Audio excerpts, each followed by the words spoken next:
اگر کوئی میری بیوی کی طرف نظر اٹھا کے بھی دیکھے گا میں اس کی آنکھیں نکال لوں گا۔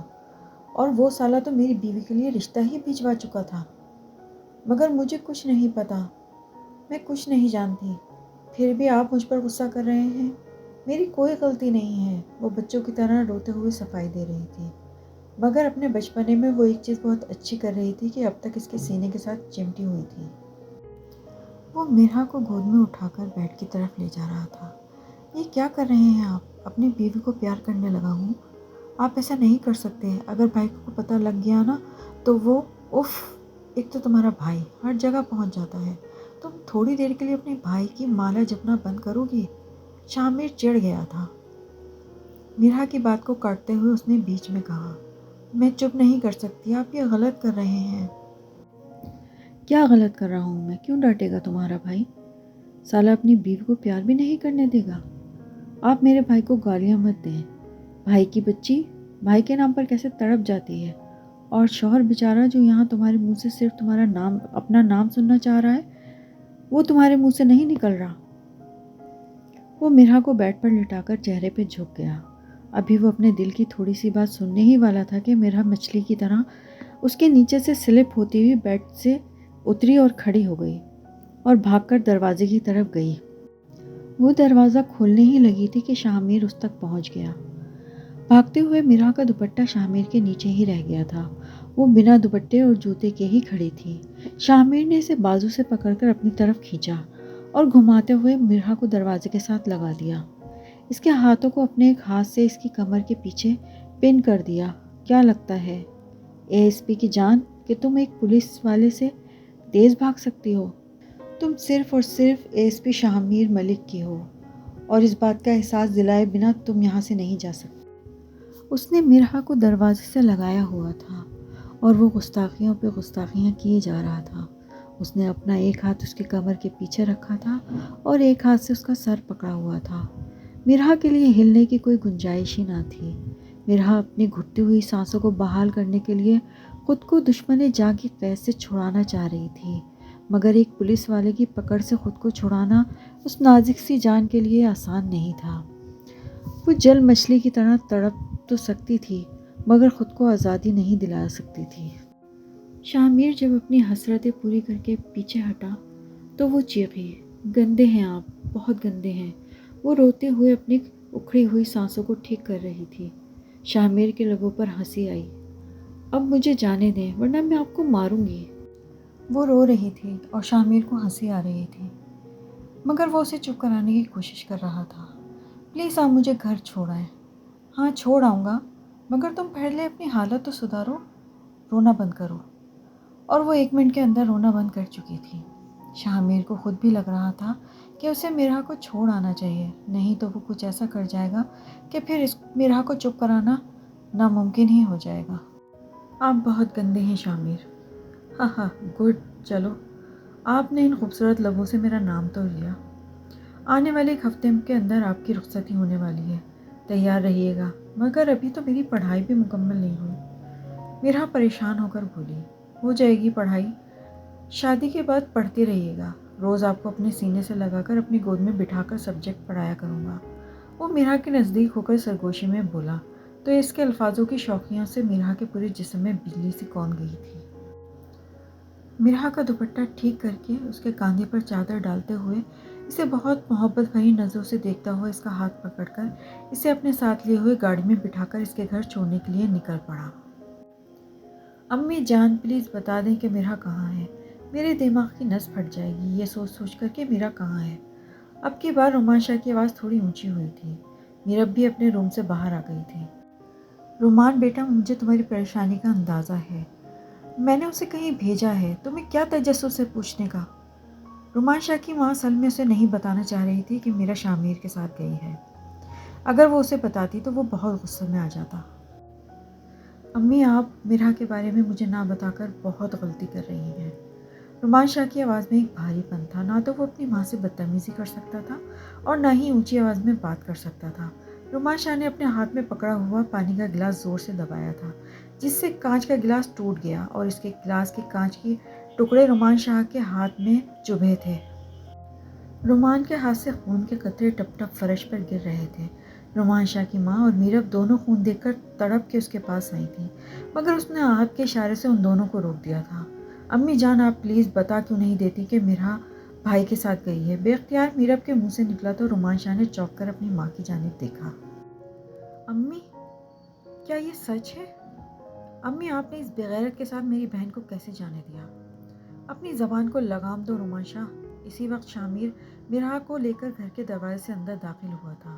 اس نے رومان شاہ کی بات سنی تو غصے سے بڑے بڑے قدم اٹھاتا ہوا پاس آ کر بولا، بیوی ہے میری، نکاح ہوا ہے اس کے ساتھ میرا، اسے میرے ساتھ جانے سے تم روک نہیں سکتے۔ امی، کیا یہ سچ ہے؟ امی، آپ نے اس بغیرت کے ساتھ میری بہن کو کیسے جانے دیا؟ اپنی زبان کو لگام دو رومان شاہ۔ اسی وقت شامیر مرحا کو لے کر گھر کے دروازے سے اندر داخل ہوا تھا۔ اس نے رومان شاہ کی بات سنی تو غصے سے بڑے بڑے قدم اٹھاتا ہوا پاس آ کر بولا، بیوی ہے میری، نکاح ہوا ہے اس کے ساتھ میرا، تم کسی بھی حق سے اسے میرے ساتھ جانے سے نہیں روک سکتے۔ اور یہ بغیرت تم نے کس کو کہا ہے؟ خبردار، جو آج کے بعد تم نے مجھے اس طرح کا گھٹیا جملہ بولا تو اس میں تمہیں گھٹیا جملہ نہیں بول سکتا، اور تم گھٹیا حرکت کر کے میری بہن کو اپنے ساتھ لے جا سکتے ہو۔ دونوں ایک دوسرے کا گریبان پکڑے ہوئے کھڑے تھے۔ بیوی ہے میری، اگر میں اسے اپنے ساتھ لے گیا تو اس میں اتنا اچھلنے کی کیا ضرورت ہے؟ اپنی بکواس بند کرو اور بار بار اپنے منہ سے میری بہن کو بیوی بولنا بند کرو۔ رومان شاہ نے اپنی لائسنس والی بندوق اس کے سر پہ تان لی تھی۔ دن رات ان کھلونوں سے کھیلتا ہوں، میرا کام ہے یہ۔ شامیر نے رومان شاہ کا کالر پکڑ کر کھینچتے ہوئے اپنا پسٹل اس کی کنپٹی پر تان لیا تھا۔ مرحا اور میرب دونوں کھڑی ہوئی یہ تماشا دیکھ کر رونے لگی تھیں۔ تم دونوں میں ذرا سی بھی لحاظ ہے کہ تم میرے سامنے کھڑے ہوئے ہو؟ رومان شاہ کی ماں اونچی آواز سے غصے میں بولی تو دونوں نے اپنی اپنی پسٹل نیچے رکھ کر کے اپنی جیب میں رکھ لیے۔ وہ دونوں اب شرم سے نظر جھکائے ہوئے کھڑے ایک دوسرے کو گھور رہے تھے۔ امی جان، آپ نے مجھے اپنا بیٹا کہا تھا اور آپ نے مجھ سے وعدہ کیا تھا کہ آپ وقت آنے پر خود مرحا کو میرے ساتھ رخصت کریں گی، تو اب میں چاہتا ہوں کہ آپ مرحا کو میرے ساتھ رخصت کر دیں۔ شامیر رومان شاہ کی ماں سے مخاطب ہوا تھا۔ سوال ہی پیدا نہیں ہوتا، میں تمہارے ساتھ اپنی بہن کو رخصت کروں؟ اپنے دل سے یہ بات نکال دو، رومان شاہ شامیر پر چلایا۔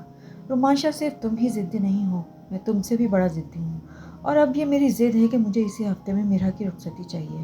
شامیر کا انداز فیصلہ کن تھا۔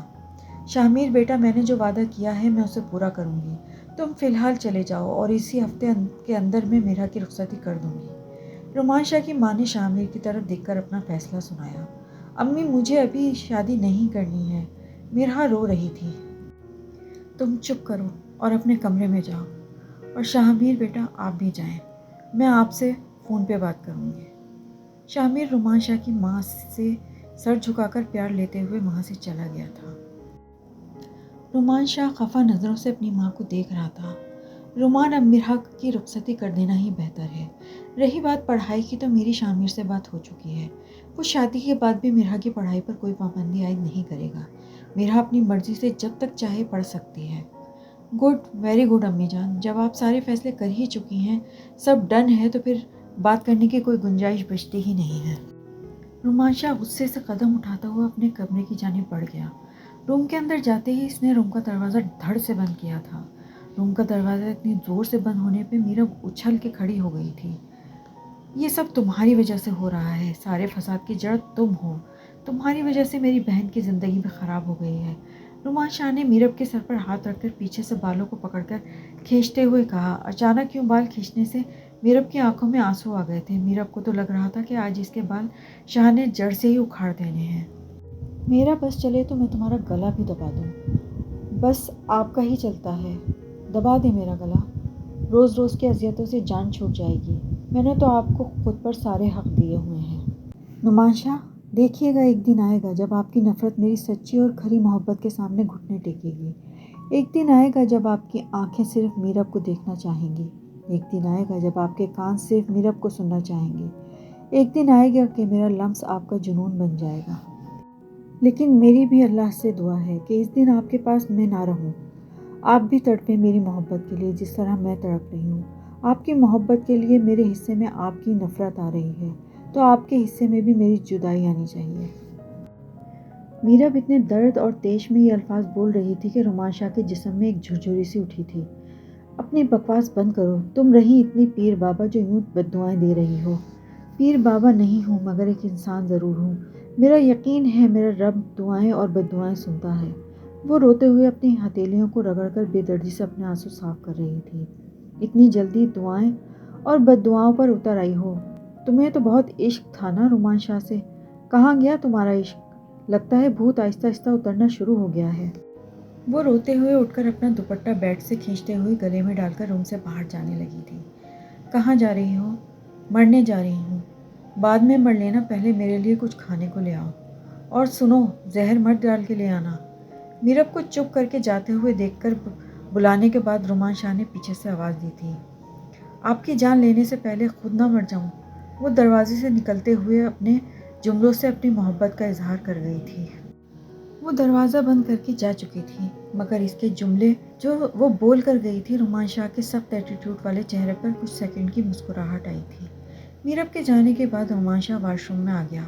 وہ اپنے ہاتھوں کو واش بیسن پہ دھونے لگا۔ اس کا خون پورے واش بیسن پہ بکھر رہا تھا۔ روم میں آ کر ڈریسنگ ٹیبل کے سامنے کھڑے ہو کر اپنے ہاتھوں کی ڈریسنگ کر رہا تھا، اور میرب کچن میں آنسو بہاتے ہوئے اس کے لیے کھانا گرم کر رہی تھی۔ رومان شاہ کی ماں نے میرب کو روتے ہوئے دیکھ لیا تھا۔ رومان، کب تک تم اس لڑکی کو مہک کی بے وفائی کی سزا دیتے رہو گے؟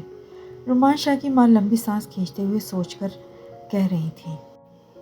وہ رومان شاہ کا کھانا روم میں رکھ کے جا رہی تھی کہ رومان شاہ نے اسے آواز دی، تم کہاں جا رہی ہو؟ میں کچھ دیر کے لیے روم سے باہر جانا چاہتی ہوں۔ کیوں؟ تاکہ کھانا کھاتے ہوئے آپ میری منحوس شکل نظر نہ آئے اور آپ کا موڈ خراب نہ ہو۔ واپس آؤ۔ کیوں؟ مجھے تمہاری شکل دیکھ کے کھانا کھانا ہے، مگر آپ خود تو کہتے کہ مجھے دیکھ کے آپ کا موڈ خراب ہو جاتا ہے۔ مجھ سے زیادہ زبان درازی نہیں کیا کرو۔ جب کہا ہے کہ واپس آؤ، اس کا مطلب ہے کہ واپس آؤ۔ رومان شاہ کی روبدار آواز کمرے میں گونجی تھی۔ میرب کچھ کہنا چاہتی تھی، مگر رومان شاہ کی روبدار آواز اور نظروں کو دیکھ کے چپ چاپ دونوں ہاتھ گود میں رکھ کر صوفے پر بیٹھ گئی۔ کھانا کھاؤ، مجھے بھوک نہیں ہے۔ کھاؤ گی تو لگ جائے گی بھوک۔ رومان شاہ خود نوالے توڑ کر اپنے منہ میں ڈالتا بولا، کیا فارسی میں بولا ہے میں نے جو تمہیں سمجھ نہیں آیا؟ میرب کو کھانا نہ کھاتے دیکھ کر رومان شاہ نے کھانا کھاتے ہوئے اپنی نظریں اٹھا کر میرب کی طرف دیکھا۔ مجھے بھوک نہیں ہے تو اب میں زبردستی کیسے کھاؤں؟ کم سے کم کھانا کھانے میں تو تم میری خود کی مرضی رہنے دیں۔ تمہیں تمہاری مرضی سے سانس لینے دیتا ہوں، اتنا کافی نہیں ہے؟ نوالا بنا کر میرب کے منہ کے آگے کرتے ہوئے کہا، تو مت لینا دیا کریں سانس، میں نے تو کہا ہے گلا دبا دے میرا، روک دے میری سانسیں۔ جب تمہاری سانسیں بند کرنی ہوں گی تو اس کے لیے مجھے تمہاری اجازت کی ضرورت نہیں ہوگی۔ وہ گلا دبا کر سانسیں بند کرنے کے علاوہ بھی مجھے بہت سارے طریقے آتے ہیں۔ جب موقع ملے گا تو پہلے ان طریقوں سے تمہاری سانسیں روک کر تمہاری جان نکالوں گا۔ اس کی نظروں میں کچھ ایسا تھا کہ میرب گھبرا سی گئی تھی۔ اب کھانا کھاؤ یا سارا کھانا میرے ہاتھ سے کھانے کا ارادہ ہے؟ رومان شاہ ایک نوالا کھلانے کے بعد میرب کو تنگ کر رہا تھا۔ ڈاکٹر شاہزیب، پتہ نہیں مجھے پوچھنا چاہیے یا نہیں، مگر میں آپ کو لے کر کافی پریشان تھی۔ آپ کافی اپسیٹ نظر آ رہے تھے، تو میں پوچھنا چاہتی تھی کہ گھر میں سب ٹھیک ہے نا؟ کوئی سیریس پرابلم تو نہیں ہے؟ ڈاکٹر ہما کرسی پر بیٹھتے ہوئے بہت فکر کرنے والے انداز میں پوچھ رہی تھی۔ جی اللہ کا شکر ہے، سب ٹھیک، کوئی پریشانی نہیں ہے۔ ڈاکٹر شاہزیب اپنی پریشانی ڈاکٹر ہما پر نہ ظاہر کرتے ہوئے بالکل نارمل سے انداز میں بولے تھے۔